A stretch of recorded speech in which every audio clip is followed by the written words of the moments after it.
Welcome, everybody, to the CSIS Women in the Workplace Conference. We are so delighted that you're here joining us today. So before we get started, I wanted to do a quick straw poll. Raise your hand if you think China is the most important national security issue we're facing today. Nobody no takers on China? One taker on China, okay. Kath Hicks would like a word with the rest of you. Russia, who thinks Russia is sort of at the top of the agenda? Good Lord, nobody? Okay. I would like a word with terrorism, any takers? Climate change? Ah, there we go, okay. I would submit to you that actually the most important national security crisis that we're facing today is one of the workforce. There is a crisis in the human capital and national security workforce today. After years of furloughs, after years of vilifying the national security establishment, we are at a crisis point. But it goes almost without saying that in order to pull off good creative strategy like we need to deal with China and Russia, Kath Hicks, you're welcome, we need the best people on the case, empowered to bring their full selves to the decision-making table. But that's actually become really, really hard to do.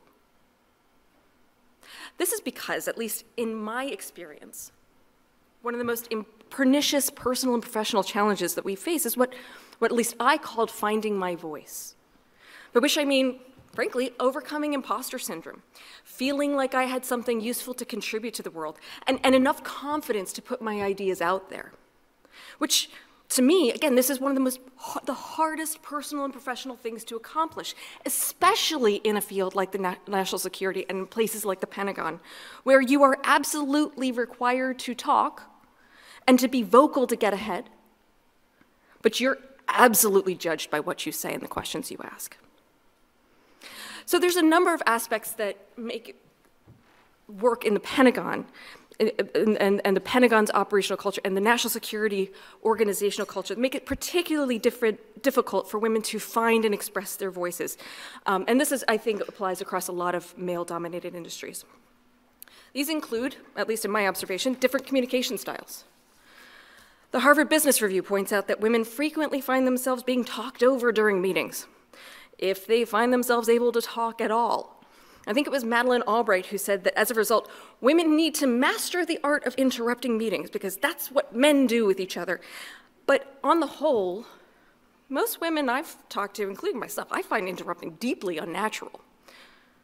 But this leads to the next factor, being labeled as aggressive or emotional when actually speaking up. As an example, a previous job back in the day, I was asked to give a presentation on a concept. But before I could finish, an older male colleague aggressively challenged my proposal and wouldn't let me respond. And then a bunch of other men started talking over me. And eventually, I had to raise my voice and interrupt their exchange about my work. Afterwards, I got two very different sets of feedback. The women in the room thought that what I did was just absolutely badass. The men thought I'd gotten emotional and even thought that I was about to cry. It makes speaking one's mind even more obnoxious, right? Which leads to different workplace cultures. The Atlantic did an interesting piece that observes that in male-dominated workplaces, a lot of women cope by distancing themselves from their gender and instead demonstrate hyper-masculine behavior. Others, of course, choose to wage an insurgency against the bureaucracy and the patriarchy and bolster the sisterhood. And there's all sorts of strategies in between. But the point is that different people respond to different gender disparities in very different ways, which can, again, make it very difficult to find our voices. How can we develop better solutions if we're constantly self-censoring? How can we shape better policy outcomes if we're actively and passively discouraged from finding our voices? So that's what today is here to address.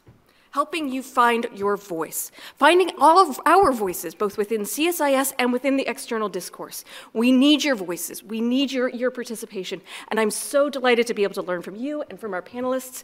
Welcome to all of you. Thank you so much for being here.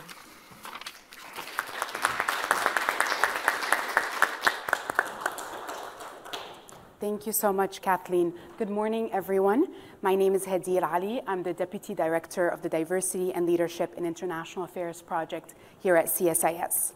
It is my honor to be the moderator for today's event on creating more inclusive and equitable workplaces with a focus on women in national security and policymaking. First of all, thank you to Smart Women, Smart Power under the leadership of Dr. Kathleen McInnis for your partnership on this event. Thank you also to the team who has worked tirelessly behind the scenes to make this event happen, Alexis, Rondez, Katie, and Naz. Thank you as well to our AV and conferencing teams here at CSIS. I'm incredibly excited to be joined by three phenomenal leaders in their own spaces, ranging from international development, national security, and peace building. As Kathleen highlighted in her opening remarks, today will be an opportunity to have transparent conversations about our experiences as women, women of color in the workplace, with a focus on intersecting identities. We will be sharing our lived experiences, both in terms of successes, but also continuing challenges. We hope that you'll be able to gain some tangible advice on questions like, how do I make sure I'm being heard? How do I deal with imposter syndrome? How do I advocate for myself, for others, and maintaining a work-life balance? So with that, let me introduce to you our three esteemed panelists.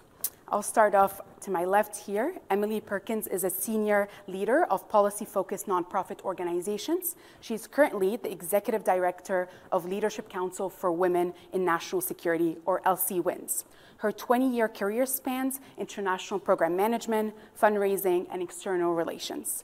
She served most recently as Vice President of Development at the Joint Center for Political and Economic Studies, where she helped America's Black think tank create a multi-year development strategy and establish operational best practices across the organization. Emily also has experience within the think tank space. She spent 8 years at the Brookings Institution, where she led fundraising strategy and operations for teams whose issues ranged from foreign policy to domestic political institutions. She also has experience in the private sector, where she led program management and business development roles. Welcome, Emily. Next is Ilana Aquino.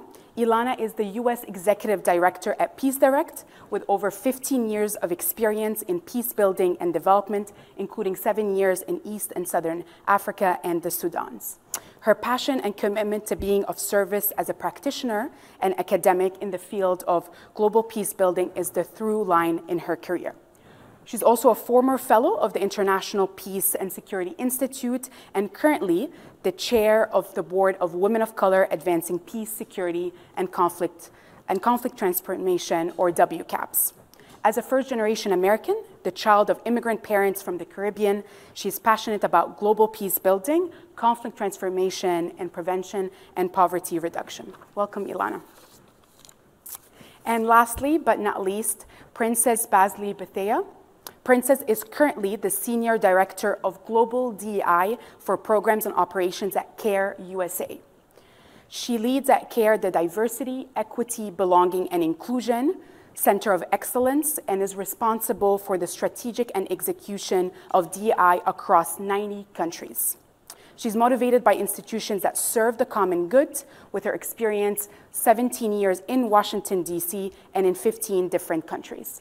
In her previous role, Princess served as Director of DEI at Interaction, supervising the coalition's efforts to promote and enhance DEI across INGO's sector for international development and humanitarian organizations.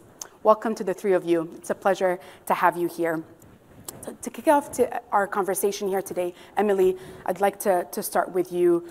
You spent quite a bit of time working in the think tank space, but also in the private sector. The organization that you lead today, LCWINS, is devoted to promoting gender parity in the national security sector, but especially focusing on the senior and the leadership roles. Where do you think tanks have done well so far, and where do you think there are opportunities for them to further support their workforce, especially women and women of color? Great question. And first, thank you for having us all. This is terrific. What a great example of what think tanks do well. I applaud CSIS for having a program committed to this and buy-in from senior scholars. This is wonderful for up-and-coming staff and for women and allies. It's terrific. Congratulations. And I think it sets a really high bar. I actually haven't seen anything this demonstrably out in front at any think tank, and I would love to see all think tanks replicate this. You know, think tanks have a reputation for being a bit staid, I think, and we all know how we describe ourselves in that regard. Some of it rhymes, but I won't point any fingers. It's hard for think tanks to change. So much of what we do is understanding the way things have been. And when you think about that, even when you're tasked with thinking about reform, it's still hard to get a group of 50, 100, 500 people to change a fundamental principle of human dynamics. So again, huge congratulations to all the think tanks who are trying. You know, I think think tanks have done best in responding to specific challenges in specific moments. When I was at Brookings, right at the start of the Me Too movement, we had a gathering somewhat similar to this to talk about how male scholars can support their women colleagues in public realms. And it surfaced that how many disparaging comments and criticisms women would get, and men had no idea that they'd be on the PBS NewsHour, and the emails they'd get afterwards would be about how they shouldn't wear dresses that show off their arms, instead of the fact that they have ideas to end international conflict. And what struck me in that moment was how many men were surprised to hear that. And it highlighted just how eager men were to be supportive and how open to instruction and guidance they were. So think tanks are doing a great job of trying their best.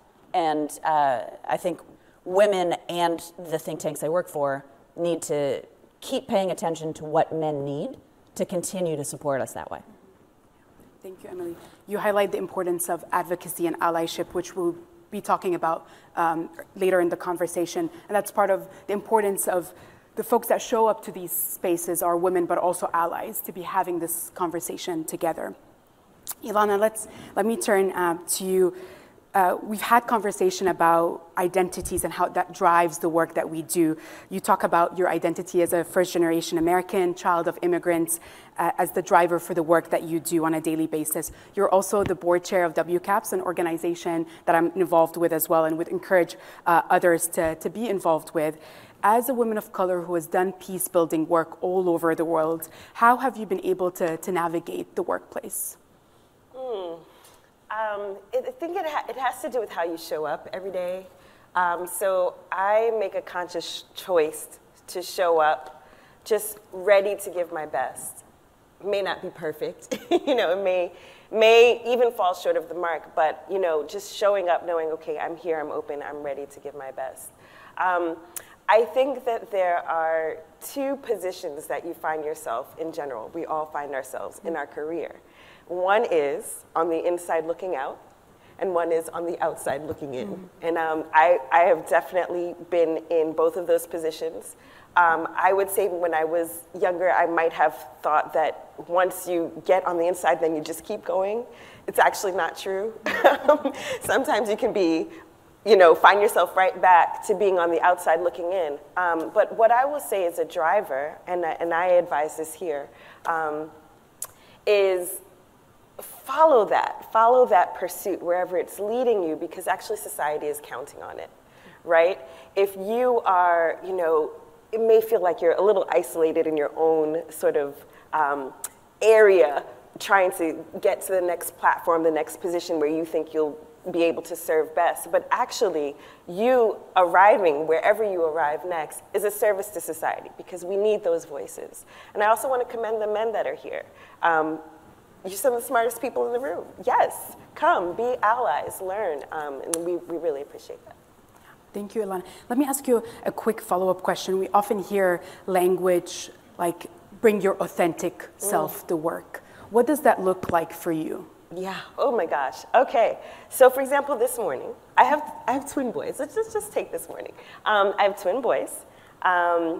And so they're 3, they're going to be 4, they're in preschool. It's just very important if you know about preschool. It's a very important thing. So getting them to school, But also, my day started before that. I start my days every day at 4 because I know that I need to do that in order to be able to be successful. So do that, get them to school, show up here, because this is really the future, right? So can't miss this. And then you just keep it going. And what is the drive? What is the sort of the impetus? The impetus is to just use your platform the best that you can while you have it, right? Because you may move on to other platforms. So I'll leave it. Thank you, Ilana. Thank you for being here. Now, Princess, you design programs to elevate issues of diversity, equity, inclusion, and belonging within the international development space across the globe. Where have you seen practical examples of organizations or institutions doing well to support their workforce, especially women and women of color? Sure. Well, first, thank you for the invitation, Hadeil and CSIS, and to the panelists. I'm sitting here taking notes, so thank you both to be on such an esteemed panel. Practically, I think I would say that best is relative. I think best is what you need as a woman and a leader at any time and space, because that journey always shifts. Who you need to be in mentorship with, who you need to learn from, who you need as champions, changes all the time. And so my answer would probably be more so what's been best for me as a Black woman leader is, and I think it's been said almost 3 times now, WCAPS has been an incredible space for me. And just a little bit about where I have interacted with WCAPS.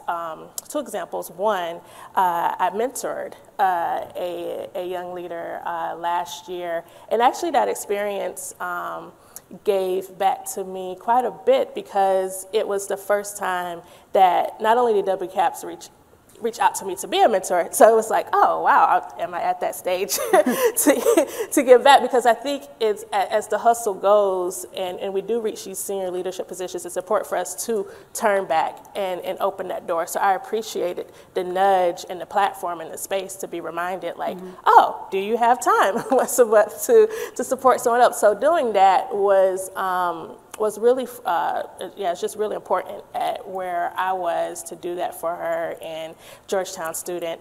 And then second example is also with WCAPS.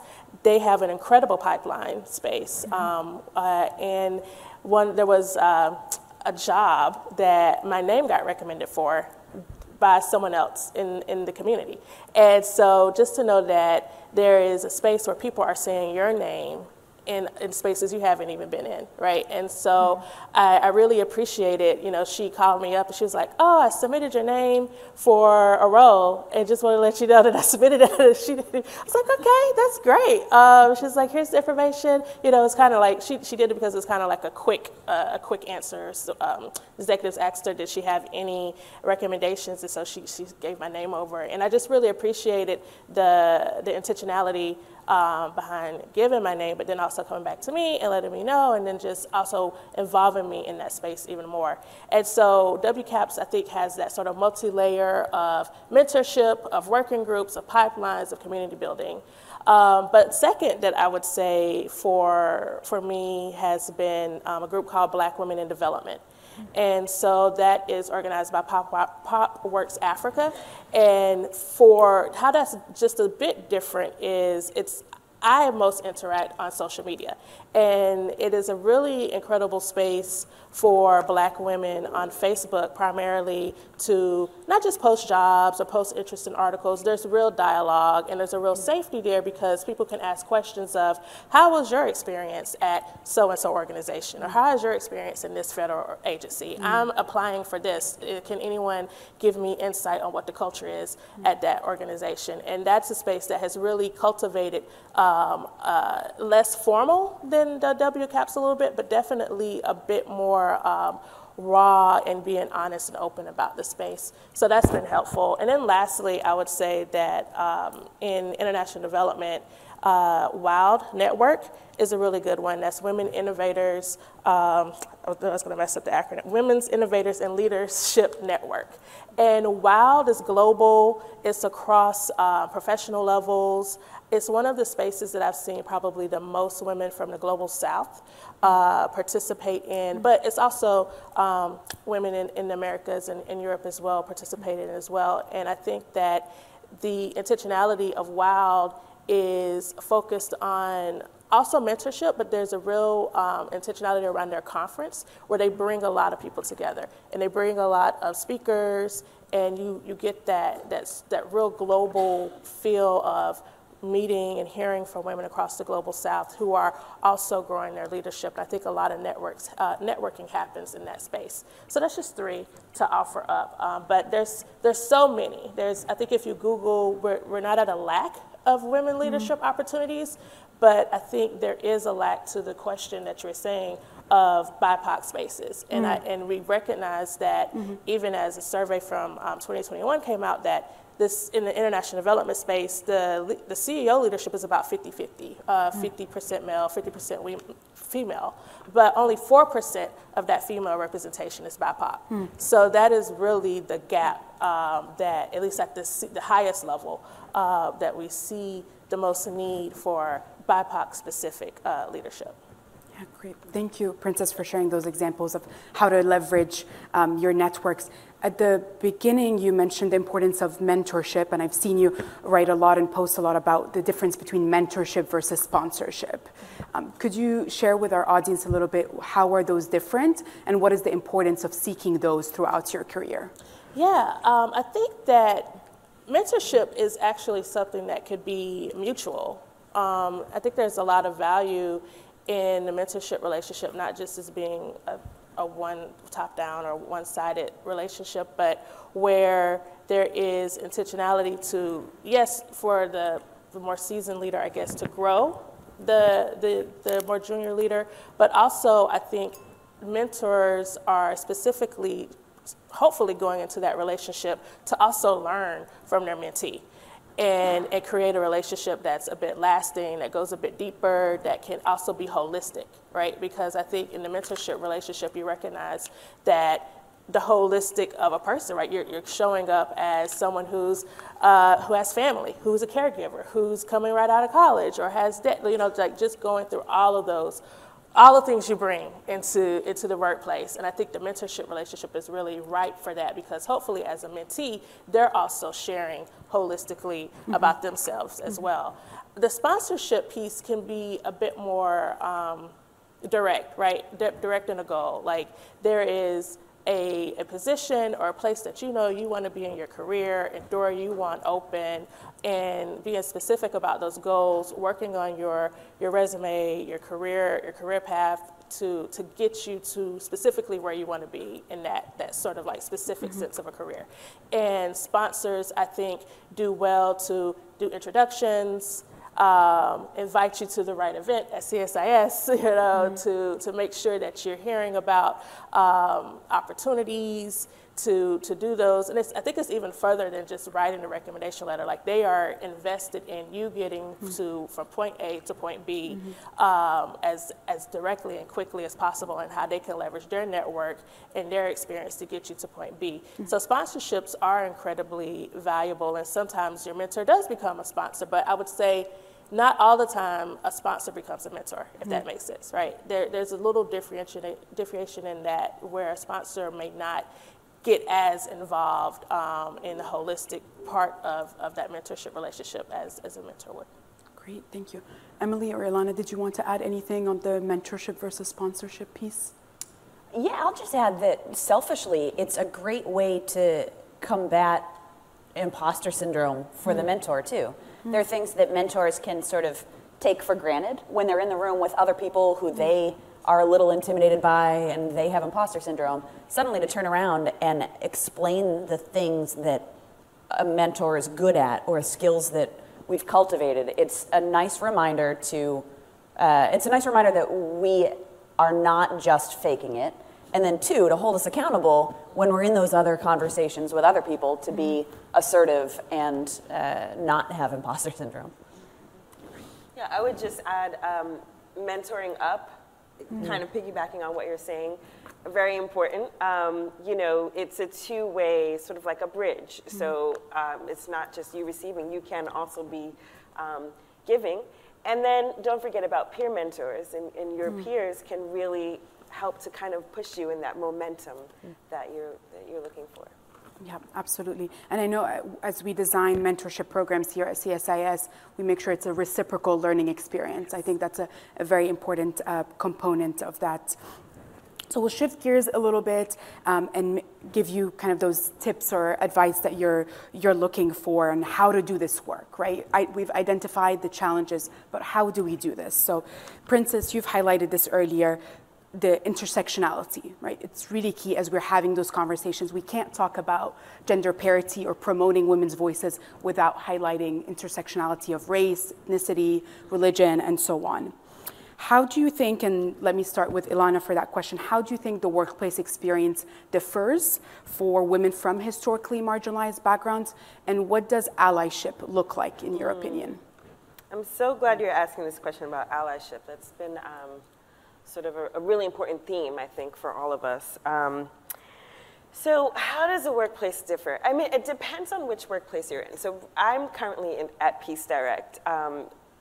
Here in the US, we're headquartered in the UK, but we also have a US office, which is younger.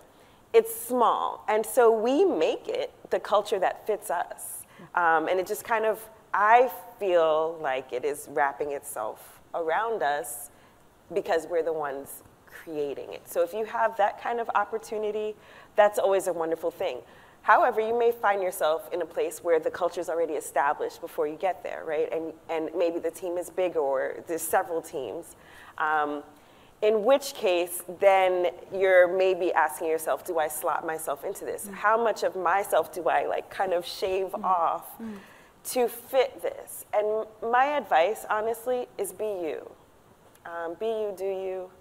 Be authentic, because if you come to find out that the environment is not right for you, that's important information. You don't want to just shove that down and like kind of grin and bear it. That's actually not what we need. We need you to be saying, oh, this and this doesn't work for me, and it probably doesn't work for others. How can we make this environment better? Or if the eventuality is that you need to move on because it just really isn't shaping, that's also a message. I think we speak through our silence and our absence as well. So I would say that about the differing. And on the question of allyship, this is just such a wonderful opportunity. We were involved in a discussion about advocacy versus allyship, and I think they're both important. But what allyship does is it takes it a step further, because it's really about a lifelong commitment. If you're an ally of something, probably you're not going to stop being an ally in 6 months or a year or even 5 years. That's something that's important to you. So that's a wonderful opportunity to see yourself as an ally, but also to look for allies. Look for people who either supporting the causes you care about, or you as a person, your own personal board of directors who, as Princess said, speak your name even when you're not in the room. Thank you, Ilana. And I think it's important you mentioned identifying those allies in your organization, having those conversations with them. Princess, let me go next to you.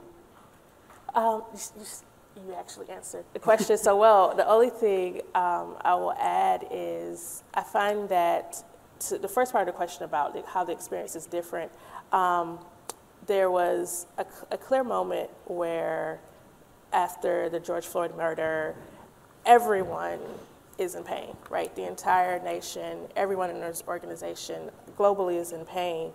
But what I tried to explain in this moment at this organization that I was at then, where we were also beginning DEI at the same time, so there's this multitude of things happening, is that the difference of witness, right? Of witnessing something and being sad about it, but then being a part of the community that experiences it, right? There's just that different level of understanding. And one of the intentionalities that I usually start conversations off with is that DEI work is personal. So while it is painful to see something happen to another human, to other people in our community, to be in that same community where it is a target on your life, on the life of the people you love and those things, it's a different level. And so I think the recognition of that sort of emotional intelligence is one of the things I hope that as I work with allies to equip them in their toolbox, right? Like there's that piece where sometimes we have to lay aside our expertise, all of the very results-driven metrics, things that we want to do and show up and be passionate, but to really recognize that emotional intelligence piece of that these are real issues, these are real problems, these are people that these communities experience these things on a daily basis. It doesn't come off when you turn the TV off, any of those things. And just going back to that very classic thing we learned as kids, like there's 2 ears and 1 mouth. And so listen more to people's experiences, to what communities who experience these traumas are saying, as opposed to, which is great as an ally, always being vocal, right? Always trying to voice and talk. I find that happens a lot because that's just the nature of being passionate about something, but it's quite important to listen and understand. Princess, I think this is a very important point that this work is personal. Because we're seeing allyship fatigue, right, or compassion fatigue. A couple years in, organizations are seeing less involvement with this diversity, equity, inclusion work, and I'm seeing this with a lot of organizations I'm involved with. So I think highlighting the fact that this is personal, this is about your colleagues, their lived experiences, is really crucial in continuing the work on a daily basis. So thank you for highlighting that. Emily, let me go to you last on this question. I think I'd probably take a more micro approach. It's hard to ask for help from anybody when we don't know what it is we need. So the first challenge I'd put to you all in thinking about allies is to figure out what you need from allies, very specifically. We all surely want a community and great numbers of people behind our theory. But specifically, when you are going into a meeting, what is it that you want from the other specific people in that room? There's a great man who deserves a specific shout out. Tony Pippa at Brookings is a man who could be snarky and condescending and instead is the man in the meeting who says, let me go back 5 minutes to the point Emily made. I want to make it again because it was that good. So expect that from people and make it clear that you expect that from them. And after that meeting, I went back to Tony and said, please go home and tell your wife and your mother and your daughter that a woman just saw what a tremendously great thing you did. He didn't even think anything of it, right? That helped him think about approaching meetings differently too. And then he can go to other men, or I could loop back to him and say, in this meeting, we're going to have this guy who speaks over women. Can you help me try to control that?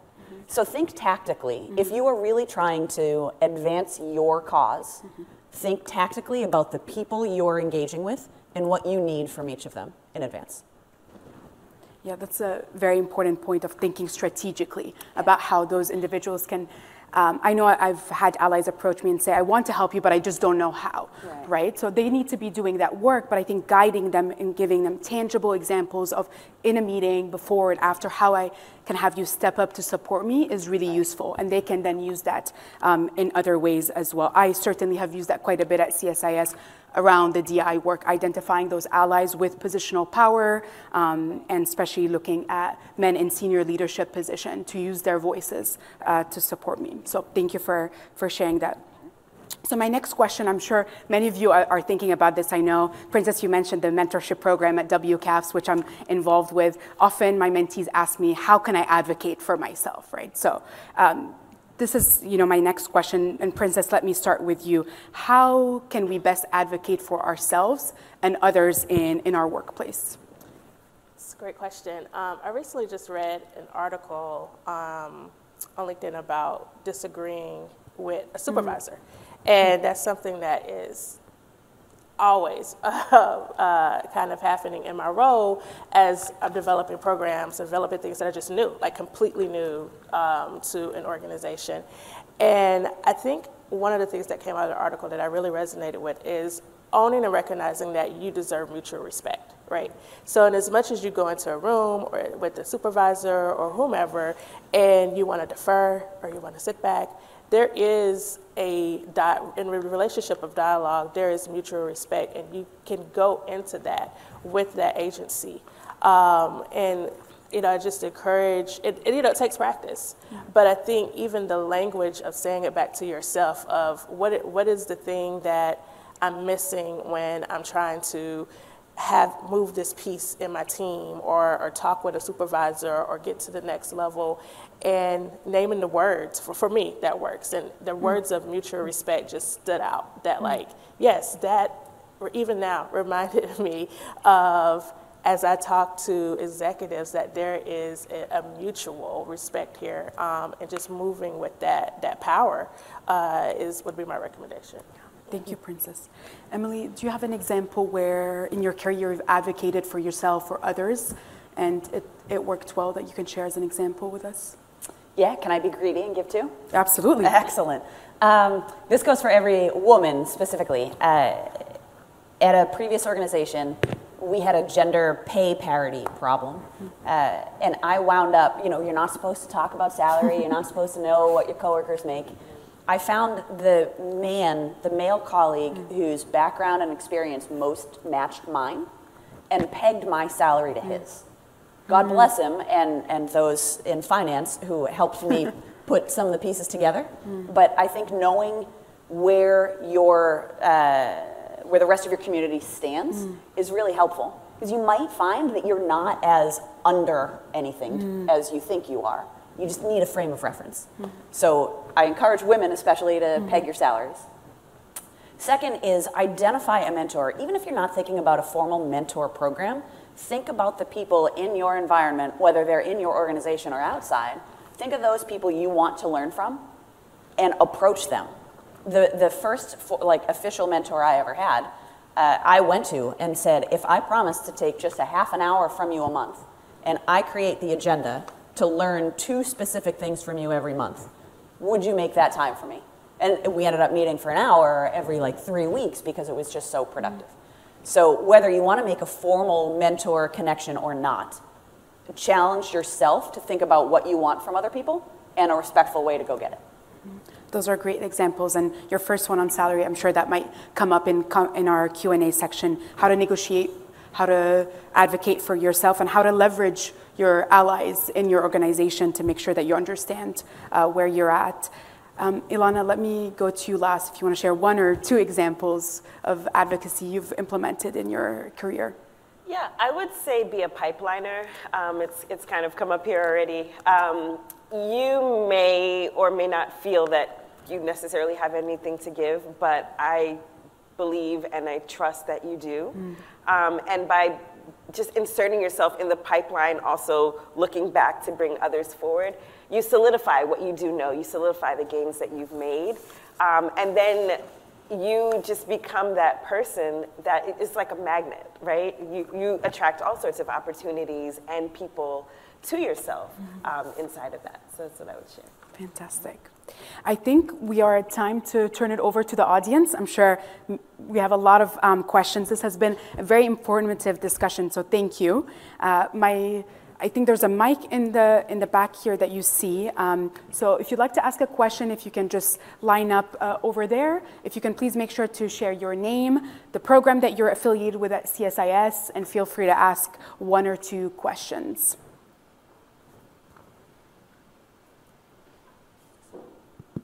That was gracefully done. Thanks. Years of practice of avoiding the cameras. Good morning, everyone. My name is Dinesh Sinwi. I'm the director of the Leadership Academy. We'll shorten it that way. It's all the professional development here at CSIS, and before that, I did research in the Europe team. So I'm really grateful that you came here today. This morning, I am going to pull a classic think tank move and have a 2-parter. So the first one is kind of a comment and kind of a question. Is when we talk about bringing yourself and your full self to work, I'm always torn about this because I agree on the principle, but in practice, I also struggle with my broader opinions about keeping work and personal life separate, and how if you bring your full self to work, what are you opening yourself up to in terms of blending those things too much and not having any kind of safe space where you are fully yourself separate from colleagues and work, et cetera. So would welcome thoughts if you have any on that. And the real question is kind of the flip side is how, and if you feel like sharing, because it's kind of a personal question, how have you lived the values we're talking about today in your personal life? Do you find that finding that parity, that equity is as difficult, less difficult, more difficult than to establish this in a workplace? Because here, you know, we have an HR department, you can look at salary parity, et cetera. At home, not really. So, thank you very much. Thank you, Donatien. Great questions. Oh, I can Ilana, take do you want to start? Yeah, please, thank you. Those are good. So, yeah, I might answer them at the same time because they're kind of two sides of the same coin. I think for me, I play as hard in my personal life as I do at work. And when I say play, it's because I look at it all like this humongous game that I'm up to, right? Not in a sort of trivial sense, but like really in the game of life, how do I want to show up? So, you know, I go hard at work. And I also end my days every day at 3:30. No ifs, ands, or buts. But again, remember I said I start at 4. So, but then I switch over to my boys, I have the twins I mentioned, and we have fun. We have a good time. So I think that that's part of bringing your authentic self, is to make sure that you stay at the center of your life in the sense of you feel content kind of in the different spaces that you move throughout. I didn't mean it so much in the sense of like you're sharing everything at work. I meant it more like you feel that everything about you can show up and you don't feel diminished. So sometimes that's also about increasing our own skills so that we can advocate for ourselves and so that we can know how to communicate better, how to drive results in a different way. So that might mean, and I'm always talking to my team about this, what kinds of courses or skills or interactions would you like to have that you can improve your skills over time? So looking for those opportunities to take extra courses or things like that on the side will also help you show up and be your most authentic self. Yeah.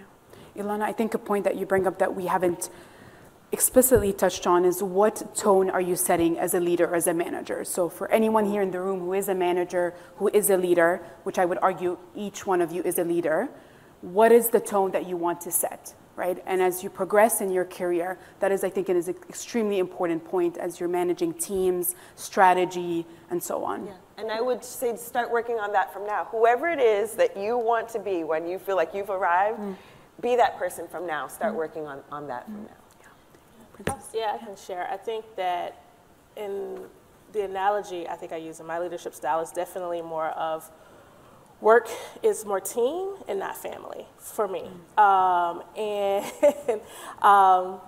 There's pros and cons to all the things, but for me, I like the framework of a team because I think it helps to sort of set the tone that we're working towards collective goals, right? Collective values, a collective frame.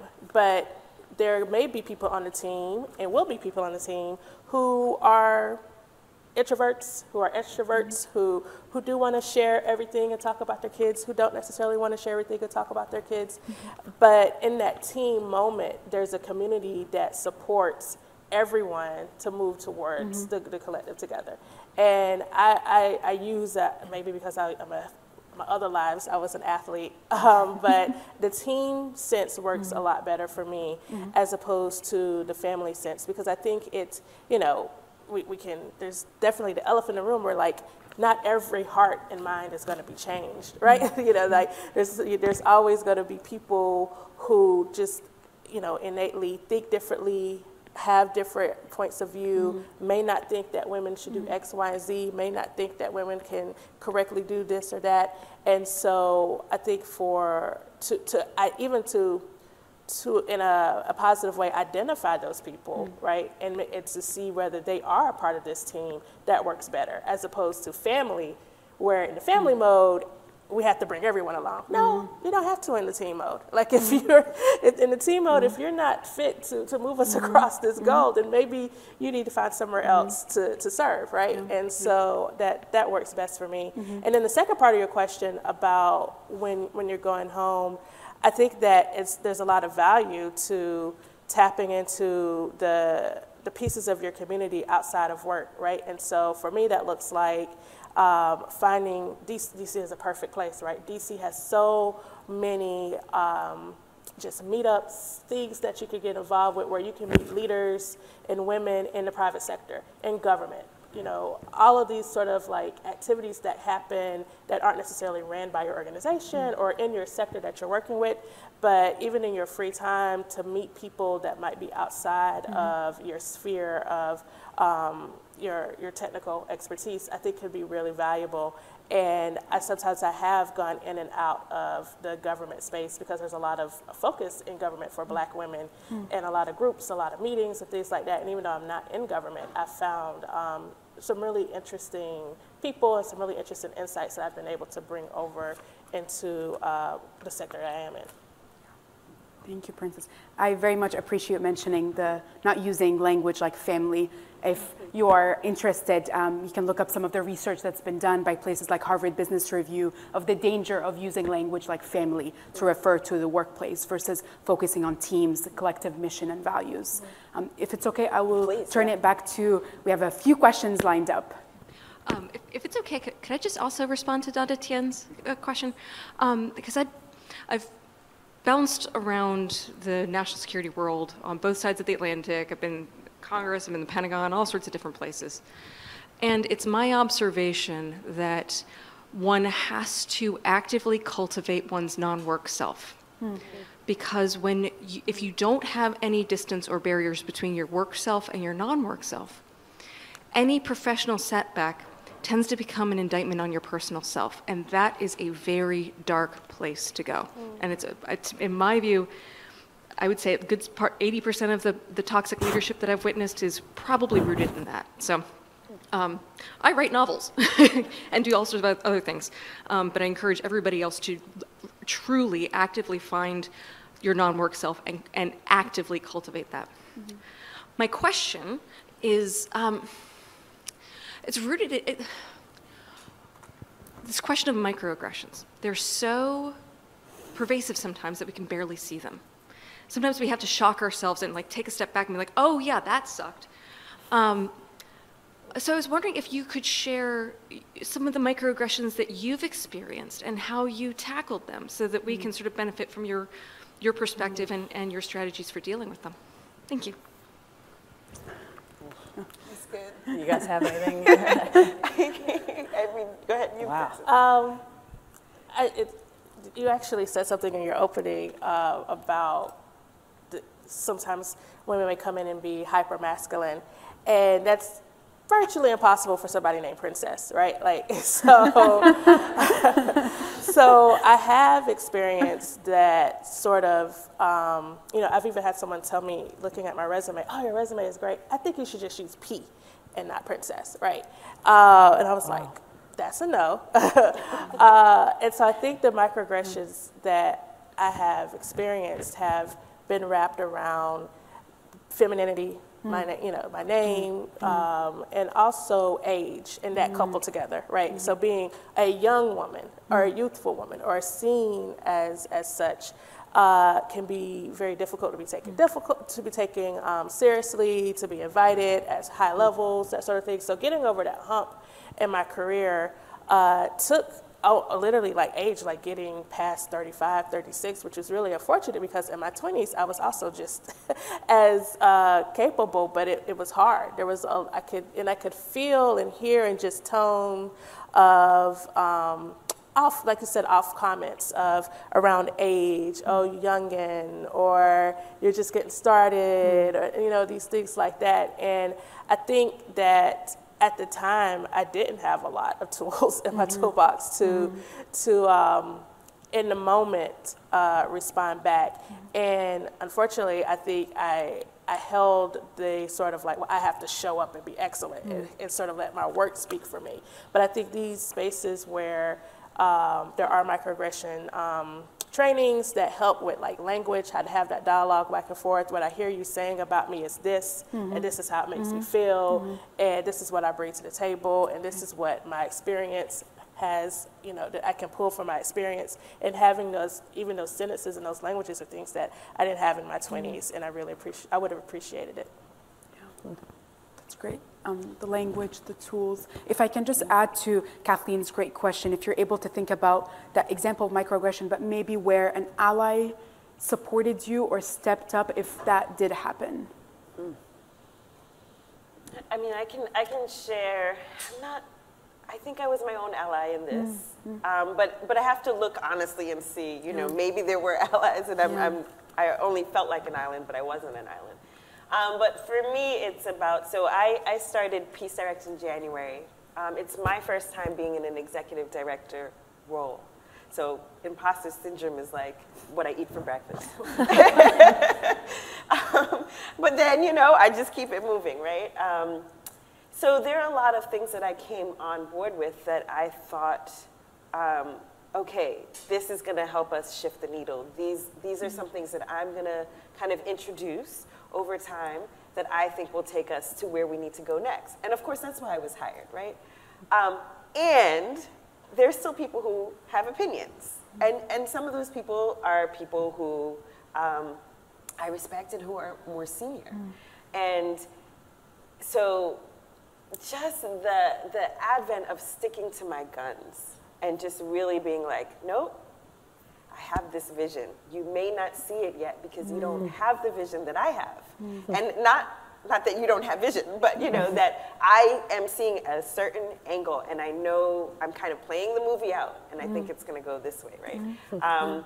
So even when people that you respect may say, hey, that was a rookie mistake, or something like that, that was a microaggression that I received. Still, you could course correct if you feel like they're giving you valuable information, or if you assess the situation and realize, no, the vision is just not complete yet. They're looking at this part, but we haven't gotten there yet. Then you stick to your guns. So, it's a great example. Emily, did you have anything? Just that, you know, I've been on both ends of microaggressions, and in both scenarios, I think it's important to remember that the thing about microaggression is that it's not, there's no malintent. It's somewhat accidental and it slips out. So the best way to handle it, the best way to confront it and then to be able to learn from it is when someone can say, I don't think that came out the way you meant it. Do you want to try it again? And when I've said that, I've gotten much better responses. And when I've heard it, I've had a chance to convey something more respectfully than I did initially. Right. So my tip is, do you want to try that again? I don't think it came out the right way. I think that's an important point, Emily. I always use the language of intention versus impact. So the intention might not have been to be offensive or hurtful, but this is how the comment impacted me, right? And so making that differentiation, I think, is important. So let's go to our 2 questions. Anita? Hello, my name is Anita Kirschenbaum. I'm one of the program coordinators for the Global Food Security Program. My question is about perceptions and navigating perceptions that colleagues, or particularly male colleagues, will have. So sometimes I think it can be easy, especially in like a junior level position, where I can find myself maybe leaning in or accidentally leaning into perception. So for an example, if a male colleague, maybe thinks I should be apologizing for what I'm doing, I'm more likely to apologize. Or if it's a somewhat, what I would feel an unprofessional method of communication, falling into whether they're a senior level or trying to gain respect in the environment that I'm in, kind of falling into that. And so I guess, how do you navigate perceptions that your colleagues or people around you have of you, knowing that sometimes going against those perceptions can cause conflict or maybe a lack of respect or loss of respect. But on the flip side, it's not, as you said, your intentional self and bringing yourself to work. So if you just speak a little bit more about that, that'd be great. Thank you. Great question.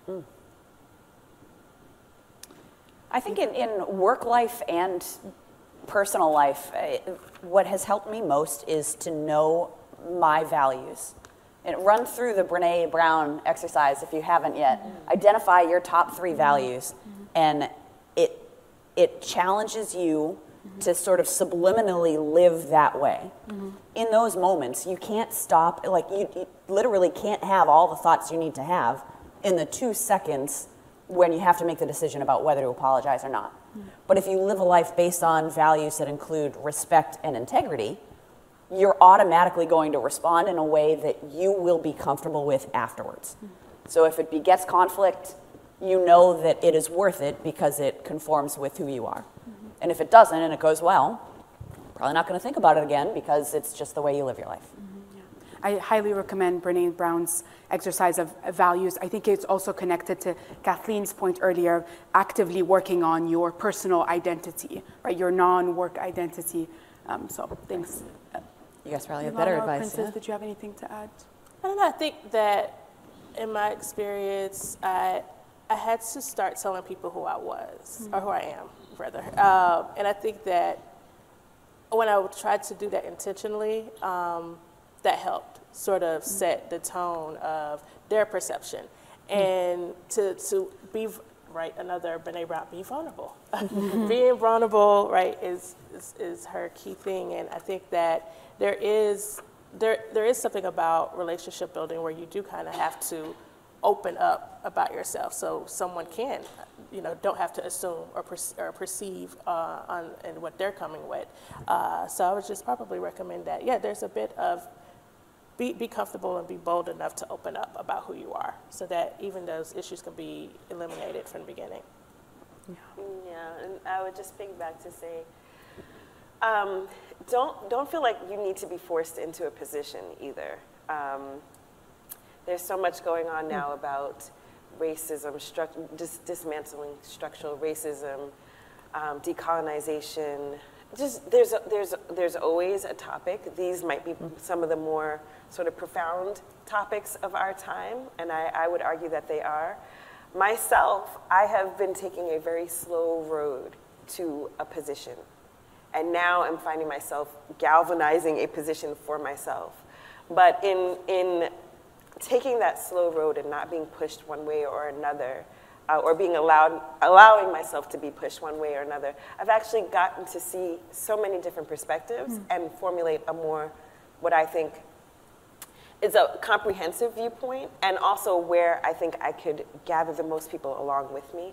So I think that that's important as well, is to take your time and don't feel like you have to come out on one side or another to people please or anything else like that. Anita, I know we'll have a training later today about building your personal brand, but for now I would suggest a tool that Rethink Media put together called 10 Gender Traps in Communication. And so they highlight, one of the examples is exactly what you said, women who tend to over-apologize in emails and meetings, but they then give tangible tips on how to avoid that. So I would highly recommend this tool. So Bria, let's go to our last question before we wrap things up. Great. Well, I guess we'll start with the Leadership Academy and end with the Leadership Academy. My name is Brielle. I'm the program manager for our internal Leadership Academy.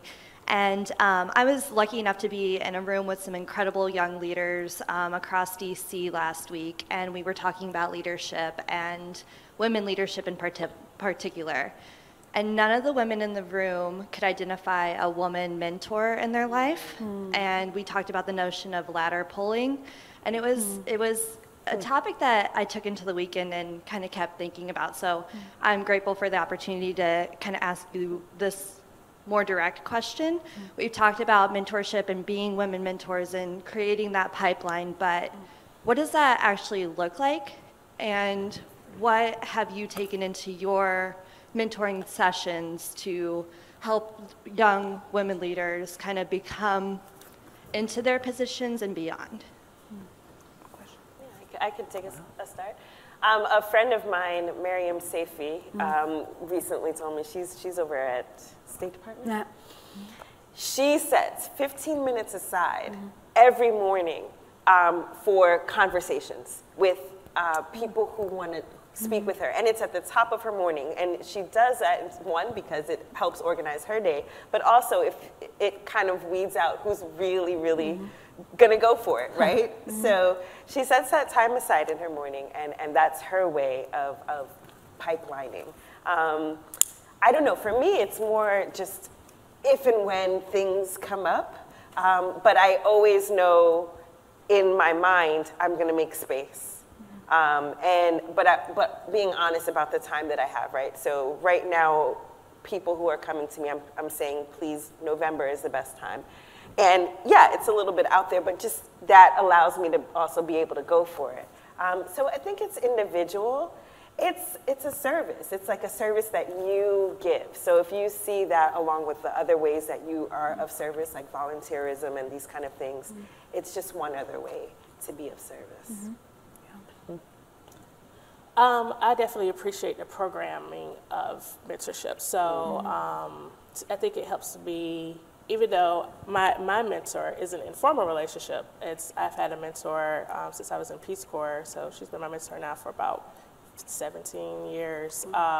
And that is something, though, I feel like I haven't been able to necessarily do as a mentor to another person, like keep that really long range. So I'm still working towards that goal, but where I interact most as a mentor is definitely in the formal program. So CARE has a formal mentorship program, as well as the ones we mentioned earlier. And in the formal mentorship program at CARE, one of the really unique ways they sort of created, as well as that new hires are definitely pushed and reminded to do the mentorship program, because that just helps you meet more people, especially during the pandemic, right? Like you're meeting someone else, and then you can also meet someone else who's in a different department as you, or a different region, different part of the world as you.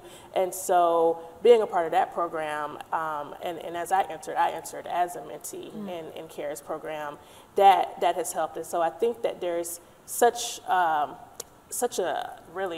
business or industry around peer mentorship that if you can't find something formal, then I think that even creating the thing that you need is also very doable. There's a lot of tools, a lot of resources to begin. I'm sure CSIS has one, but if you're not here or you're wanting to find somewhere outside of CSIS, there's just so many platforms that I think looking for specific entry points, programs that help, suggest when to meet. The program at CARE has talking points, and then you can, the mentee can put their points in, and the mentor can put points in. And I think that it helps for the busyness to have a little structure. But for those of us who do have that sort of like informal mentorship relationships, I think those really come with the ebb and flow, right? And that 15-year relationship that I had with my mentor, no, we weren't talking every month for 15 years, but I think as I had pivotal moments in my career, trying to get a new job or looking for a new job, I was always able to go back to that person. So if there is someone who you think you can always go back to, who wants to see you, again, like in the sponsorship, who wants to see you move forward, I think that's a really great way to create that sort of informal mentorship relationship. That's great. I'll just add a quick point to your question, Brielle. I've noticed that I always gravitate towards women and women of color specifically as my mentors, and I think there's also an important use and exercise of seeking mentors who don't look like me, right, and getting those perspectives as well. So I think I've tried to identify both women of color mentors because they can relate to my experience in a different way, but also others who are not from that similar background who will be very useful as well and who can be allies. So with that, we are at time. So I want to thank each one of you, Princess, Ilana, and Emily, for your leadership and for sharing your wisdom with us today. Thank you to all of you for joining us in person and virtually. I hope you enjoyed this conversation. This will certainly be one of many conversations that Smart Women, Smart Power and DLIA is planning to do. I hope you were able to gain some tangible tools to better advocate for yourself and allies. So thank you for joining us. We will have a short break, and then Naz and Alexis will be doing a very fun team building activity, and then we'll have a training as well afterwards, and then lunch. So please make sure to stick around, and if you do see Naz, Alexis, Ron, Des, or Katie around, please make sure to go and say thank you to them. They were fantastic in putting this event together. Thank you.